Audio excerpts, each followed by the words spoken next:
സിനിഫേഴ്സ്, അപ്പോൾ എല്ലാവർക്കും എൻ്റെ ചാനലിലേക്ക് സ്വാഗതം. നമ്മുടെ മമ്മൂട്ടി ചേട്ടൻ തിരിച്ചു വന്നിരുന്ന ഒരു വാർത്ത ഞാൻ പറഞ്ഞിരുന്നു. അപ്പോൾ മമ്മൂട്ടി തന്നെ ഒഫീഷ്യലായിട്ടൊരു പോസ്റ്റ് ഇട്ടുണ്ടായിരുന്നു. അദ്ദേഹത്തിൻ്റെ ഒരു പോസ്റ്റാണ് ഇത്. ഞാൻ വീണ്ടും സിനിമ ലൈഫിലേക്ക് ഒരു ഇടവേളയ്ക്ക് ശേഷം വരികയാണ് ക്യാമറയ്ക്ക് മുന്നിൽ എന്ന് പറഞ്ഞ്.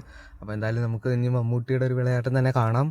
നമ്മുടെ പാട്ട് കെട്ടുന്ന സിനിമയിലേക്കാണ് ജോയിൻ ചെയ്യണം. അതായത് നാളെ ഒക്ടോബർ 1 ജോയിൻ ചെയ്യാണ്. അപ്പോൾ മമ്മൂട്ടിക്ക് വീണ്ടും എൻ്റെ ഒരു ആശംസകൾ. നമ്മുടെ രാഹുൽ സദാശിവൻ ഭൂതകാലവും പിന്നെ ബ്രഹ്മയുഗത്തിന് ശേഷം അടുത്ത സംവിധാനം ചെയ്യുന്ന സിനിമയാണ് DS ഇറേ. സിനിമയുടെ ട്രെയിലർ നാളെ ഒക്ടോബർ 1 റിലീസ് ചെയ്യുന്നുണ്ട്. നമ്മുടെ പ്രണവ് മോഹൻലാൽ നായകൻ. അപ്പോൾ എന്തായാലും പേടിക്കാൻ എല്ലാം റെഡി ആയിരുന്നു. നല്ല കിടിലൻ ചിത്രം തന്നെ ആവട്ടെ. അപ്പോൾ സിനിമ ഹാലോവീനിലാണ് ഇറങ്ങുന്നത് ഈ വർഷം തന്നെ. ഇനി അടുത്ത അപ്ഡേറ്റ് നമ്മുടെ കാട്ടാള എന്ന സിനിമയുടെ ഷൂട്ടിംഗ് അപ്ഡേറ്റ് ആണ്. സിനിമ ഇപ്പോൾ തായ്ലാൻഡിലെ ഷെഡ്യൂൾ സ്റ്റാർട്ട് ചെയ്തിട്ടുണ്ട്.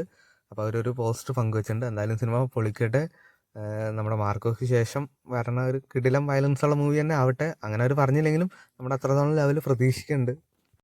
അടുത്ത അപ്ഡേറ്റ് നമ്മുടെ മിറാഷിനെ പറ്റിയാണ്. മിറാഷിൻ്റെ ഡിജിറ്റൽ സാറ്റലൈറ്റ് നമ്മുടെ സോണി ലീവാണ് അങ്ങനെ വാങ്ങിച്ചിരിക്കുകയാണ്. സിനിമ മിക്കവാറും OTT ഈ മാസം അവസാനം അല്ലെങ്കിൽ നവംബർ മാസം തുടക്കമായിരിക്കും റിലീസ് ചെയ്യാൻ പോണത്. അപ്പോൾ നമുക്ക് എന്തായാലും വെയിറ്റ് ചെയ്യാം. അടുത്ത 2 OTT അപ്ഡേറ്റ് ആണ്. മെയിൻ PRK ഈ സിനിമ ഒക്ടോബർ 1 അതായത് നാളെ സോണി ലീവിലൂടെ OTT റിലീസ് ചെയ്യുന്നതായിരിക്കും.